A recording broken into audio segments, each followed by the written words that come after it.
Kung gusto mong magbago, magsisimula ka sa paglayo sa maling environment.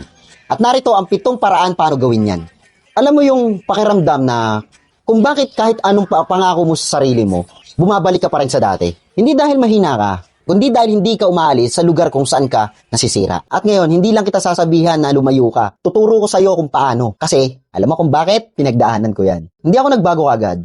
Maraming beses akong bumalik. Maraming beses akong natalo. Kasi kahit gusto ko nang umayos, andun pa rin ako sa parehong tropa, parehong sistema, parehong gulo. Hanggang sa na-realize ko, hindi ako uusad kung hindi ako gagalaw palayo. Kaya narito ang 7 tips para makapag-umpisa kang baguhin ang sarili mo. Unang tip para makalayo ka sa maling environment is, bawasan, huwag biglain. Hindi mo kailangan mawala agad sa lugar na yan. Kasi pag biglaan, babalik ka rin dyan. Unti-unti kong binawasan yung pagtambay. Naging minsan lang. Hanggang sa hindi na ako tumatambay.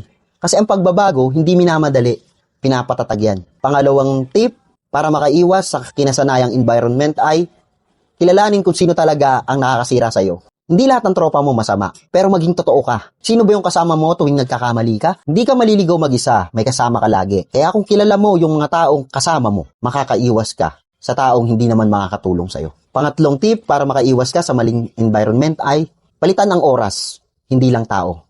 Kahit lumayo ka sa kanila, kung wala kang ginagawa, babalik at babalik ka. Dati ang oras ko puro bisyo. Ngayon, nilagay ko sa pag-iisip, pagplano at negosyo. Hindi sapat na may iniwan ka, dapat may pinalit ka. Pang-apat na tip para malayo sa maling environment ay matutong mag-isa. Ito yung pinakamahirap. Yung wala kang kausap, walang kasama, walang ingay na maririnig sa mga tropa, kaya nasabi kong mahirap. Dito ako unang natakot. Kasi dito ko nakita kung sino talaga ako. Pero dito rin nagsimula ang pagbabago ko. Kalimang tip para makalayo sa maling environment ay iwasan ang sitwasyon, hindi lang tao. Kahit wala yung tropa mo, pero pumupunta pa rin sa parehong lugar, wala rin. Minsan hindi tao ang problema, kundi lugar at routine mo. Isa pang tip na makakaalis sa maling environment ay tanggapin na may mawawala.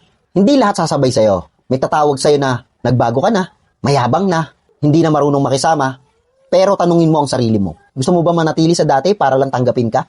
Di ba ayaw mo? Isa pang tip para makalayo sa maling environment ay maghanap ng mas maayos na environment. Hindi pwedeng puro alis lang. Kailangan may pupuntahan ka. Humanap ka ng tao o lugar na mas maayos. Kahit hindi perfect, basta may direksyon. Kasi kung saan ka napapalibutan ng mga tao, positibo man o negatibo, yan ang nagiging normal sa'yo. Nung ginawa ko to, hindi agad gumanda buhay ko. Pero gumaan. Naging malinaw at maayos ang isip ko. At doon nagsimula yung mga desisyon na nagdala sa akin kung saan ako ngayon.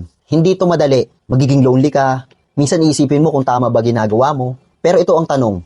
Kung hindi mo gagawin to, kaya mo bang tiisin yung buhay mo ngayon? Kung galing ka sa gulo, sa bisyo, o kung saan mang environment ka na paloob, hindi ka patapos. Pero hindi ka rin pwede manatili dyan. Hindi mo kailangan maging perpekto. Kailangan mo lang magsimula at lumayo sa kung anong sumisira sa'yo. At pag nagawa mo yan unti-unti, masasabi mong malupit tayo. So hanggang dito na lang. Maraming salamat. At kung nakarelate ka sa video na to, please like, comment ka naman dyan. Share mo sa mga kaibigan mong lumalayo ng landas at nakapaloob sa maling environment. Hanggang dito na lang. Bye-bye.